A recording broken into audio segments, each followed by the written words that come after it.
Hello and welcome back to Seconds Out. My name is Ayman Khan with the man on the mission to collect Michael the Bounty Hunter. Michael, how you doing, sir?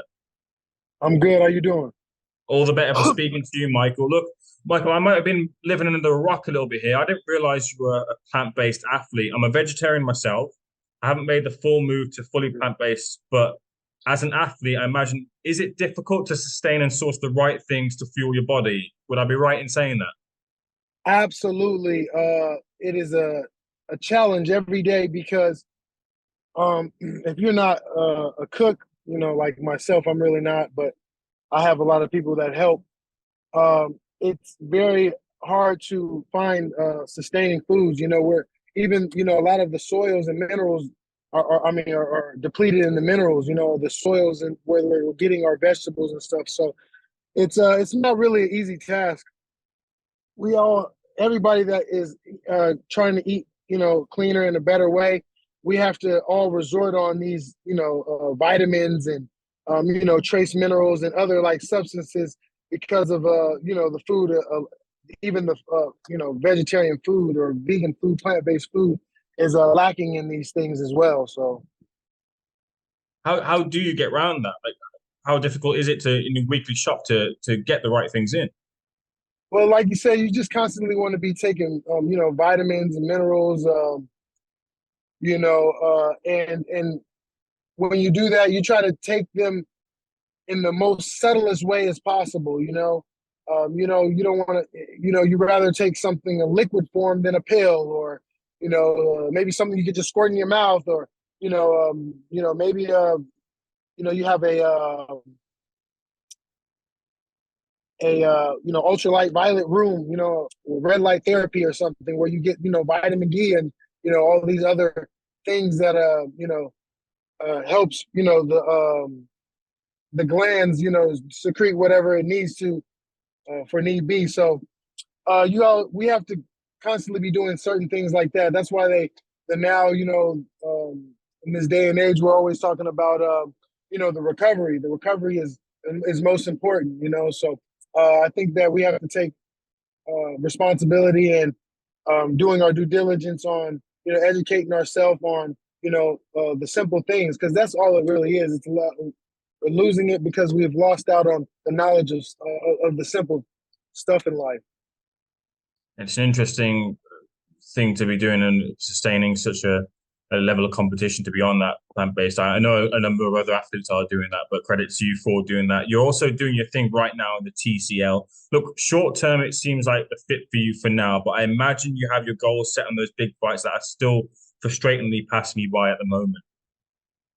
Oh yeah, absolutely. I'm not getting any younger, but I'm feeling good. I'm healthy. Like we just explained that recovery and things that we've done now, we're more aware of, and science, is a little bit more up to par, and analytics and all that. We can sustain, and everybody's, can fight longer. We can sustain. Back in the days, these guys were retired, much earlier. What I'm saying, they had a lot more wear and tear, but they did a lot of hard work. What I'm saying, when you could get the same benefits and be more beneficial in certain ways now that we have science backing things up. What is the latest status for you in terms of getting those big fights? Now, I saw your Twitter recently. You were looking for a dance partner in the form of Chisora on that AJ versus Dylan White undercard. Yeah, Is there any legs in that? no, Chisora is my guy. Though I really admire Chisora and the way he's conducted his business. There's no bad blood with Chisora. I'm always looking to dance. You know what I'm saying? I'm a dancer, so that's what I do. Uh, but yeah, the league is fun. It's cool. I'm having a good time doing it. It's a different type of learning curve, which I admire. As far as a fighter and the athlete, because you get to learn what you would learn in a 12 round fight. You actually can learn in one round. You know what I'm saying? Because it's, even though it's 3 minutes, it's an actual fight. It's not sparring, even a hard sparring. You rarely do that in when you're in my experience, you don't really just go all out, you know what I'm saying, unless you don't know the guy or something. But so in the league, it gives you one round to air it out, and you kind of get to see where you need to work on. You know what I'm saying? You don't have a lot of time to think about it in the ring, so I enjoy that as a fighter. But you know, uh, my main goal is to show the world that I'm the best. You know what I'm saying? So um, that's what it is. Over here in the UK, Ben Shalom a couple of weeks back was pushing for the rematch between you and Bacoli. Has anything been put in front of you yet? Um, they just reached out. It's kind of a slow process. You kind of have to weed these things through with a fine comb. So yeah, it's definitely it's been on the table. I mean, I think Bacoli, uh, it kind of sucks for him because uh, you got Michael Hunter over on your head, and I'm the only person that has defeated him, and that's always going to be a fight. As long as he gets successful, I ain't going nowhere. So that always could be a fight. So we'll see. We'll see how things go out. I would love to close the chapter and end it all, but you know we don't know what's going to happen. Boxing has been kind of weird lately. From the sounds of it, Michael, I'm not saying that you don't want the fight, but it doesn't seem to be on your top, it doesn't seem to be top on your priority list right now. Is that fair to say? I mean, yeah, I mean, like I said, I would love to fight. I would, the fact that he would want to fight, and have the audacity to try to get a rematch, and think that it would be any different. I enjoy it, and what I'm saying, I like it as is, being competitive. So I like the fight. We not getting, he's not getting too many fights. They call him the boogeyman. You know, uh, but I'm the guy that gives the nightmares to the boogeyman. So I'm just waiting patiently. I know that that's always a fight for me, but I'm ready. I want to see. I want to fight anybody. I feel like I'm the show. It doesn't matter really. I would bring. It's always a me against me. So I think that when we realize that I could compete at any level with anybody, uh, you know, then I'll get some type of respect. But right now, it is what it is. It's 90% business, 10% fighting. So we got to just flow with the tide. We'll come back to you in terms of the fights that are on the table for you in a moment, but I know that you were in AJ's camp as he's heading towards his fight with Dylan White. What was your role in there? Because in terms of sparring, I don't really see you being in any way that much similar a fighter to White. So you're just giving him different looks in sparring, Mike. No, but see, you have to understand a lot of the things. Sometimes that's only one aspect of sparring. When a lot, and that's like you always want to get somebody that is alike the fighter, but not all your fighters are going to be like that. You know what I'm saying? Not all your sparring partners are going to be like that. You have to have different looks depending on your type of fighter, the fighter that is going to compete. It's a way of sharpening his tools that he has, and having to have different looks all the time and having to adjust. You know what I'm saying? I feel like I'm the person, like, I'm like Bruce Lee. Me being in there, I can make anybody better. You know what I'm saying? Just give me a little time, and I'm a problem for anybody when it comes to that. So I feel like I played chess at the highest level.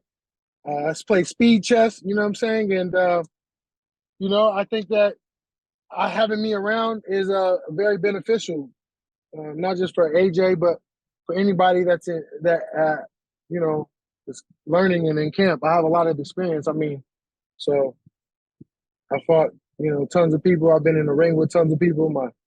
I got my hundreds of in my boxing family is the hundreds of years of boxing in my family.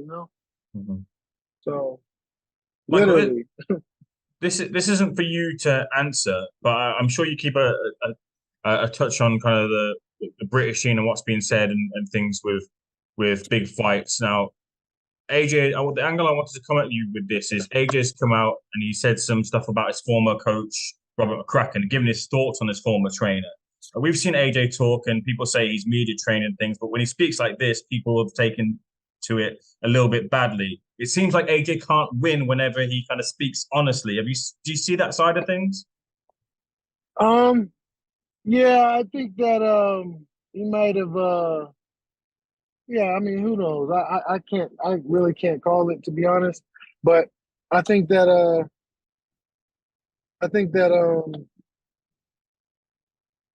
we all are trying to grow, and we're trying to learn, and you know what I'm saying? I think that, you know, I didn't know the relationship, but fighters do that all the time, and it's always a time where you feel like you've outgrown your coach, or you need to look and get a couple of different views.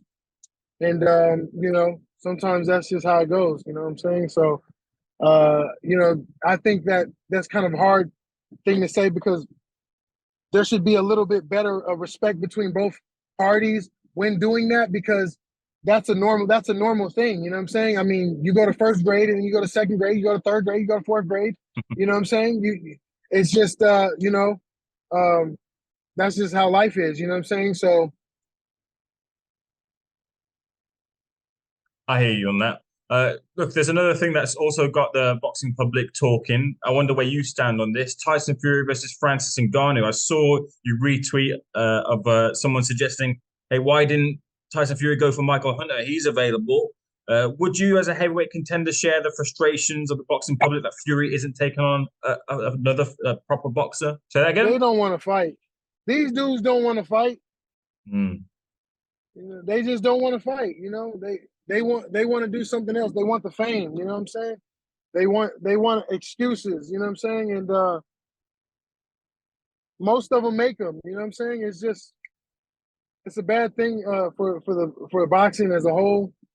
Um, I tip my hat off to Francis Ngannou, um, for getting him and his team, for making that fight and getting that fight happen and all that. There was the opening and an opportunity. Because we basically got a clown, holding the belts and stuff like that, and it's kind of it's a bad situation, to do that, because the guys don't want to really, you know, like even my, like even like I respect Usyk, because Usyk wants to win. He wants to be competitive. He's done it all. He's won into the Olympics. He wants to be the cruiserweight champ, heavyweight champ. He wants all the belts. And that's how it should be. You know what I'm saying? I feel like he would even fight even at a faster pace if it was allowed. You know what I'm saying? But uh, these heavyweights are so soft nowadays. You know what I'm saying? Their hearts get broken. They're emotional. You know what I'm saying? You know what I'm saying? Their ego's too involved, and they can't stick with reality. You know what I'm saying? They get the big head, and uh, you know, um, they really think they could do something, and they really know when it really comes down to it. And that's why exactly I feel like Tyson Fury, he dodged the bullet on fighting Usyk. We kind of, we know Usyk is a real hard competitor, and he would give Tyson Fury a problem. That's like, it's not even a secret, and especially now, you know what I'm saying? There's no way that he should be not fighting. Even if he fought a fighter, you know what I'm saying? If somebody that was worthy, you know what I'm saying? You want to show that you're the best and you're competitive, you know what I'm saying? And do things for the boxing community as a whole. You know what I'm saying? It's just not bad. It's just not good for the whole situation. I feel like it's a selfish move on Tyson Fury's behalf, but it's business. Yeah, a couple of final things for me, Michael. I'll let you go. I saw on your Instagram it said, "When I'm questioned about the fight I truly desire," it was a picture of you landing a big one on Usyk. First of all, look, Usyk versus why you were talking about your ability in sparring and improving fighters. So you expected to be called into the Dubois camp for that? That would be a smart move. I think that would be a smart move. I mean, I can spar southpaw as well. I mean, I fight southpaw as well. I just don't do it much, but it wouldn't. I bet. Yeah, I bet I would definitely give Daniel Dubois a benefit, but no, I don't think that's gonna happen. I just they haven't called me on it or nothing like that. But yeah.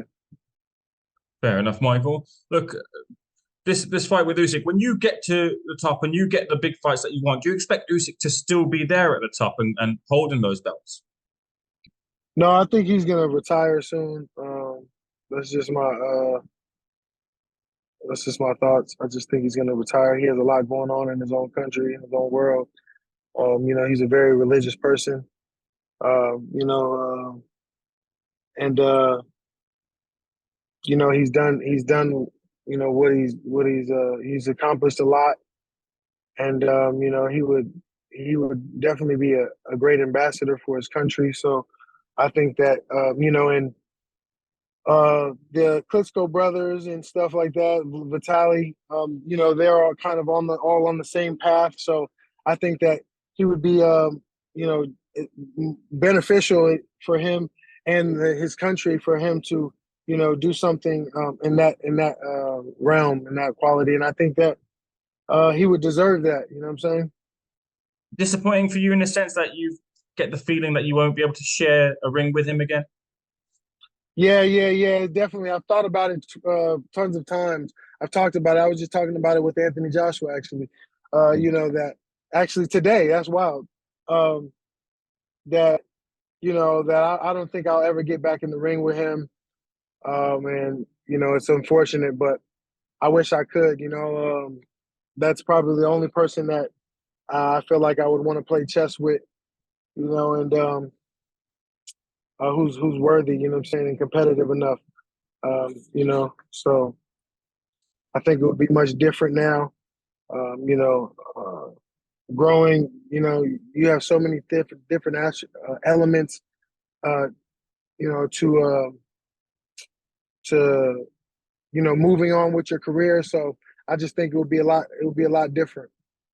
Who's the next greatest competition then for you? You know what? I don't know, man. There's a lot of up and coming fighters, but I really don't know. I think they're gonna weed themselves out, and it's gonna be open for a little bit. It's gonna be some opening until somebody can hold the throne for a little bit. You know what I'm saying? I think Anthony might get it. Have another shot, and might do his thing, and I think that I think he will reach it and get it, but I don't know about holding or whatnot. But uh, I think I'm not sure, man. It's hard to say. There's a lot of fighters, and fighters come out of the woodwork. You don't even know. There's people. There's a kid training right now, just straight dog. You know what I'm saying? And that's how they breed them. You know what I'm saying? You just never know. So Couple final things, Michael. Are you coming over to the UK for Joshua White too? we'll see. We'll see. I was thinking about it. It's been kind of brought up to my team, and um, yeah, we'll see. We'll Not see. sure. We'll see. Indeed, a good way to leave the interview. Hopefully, you do come over. We'll get to speak to you again, and I'll take you up on an offer of chess. I'm not a fighter like you are. Maybe you want a chess match with them, but I'll take you up on a traditional chess battle though. Let's do it. Let's do it, indeed. Michael, good conversation. Really appreciate it. Thank you for speaking to Seconds Out, sir. Likewise. Thank you.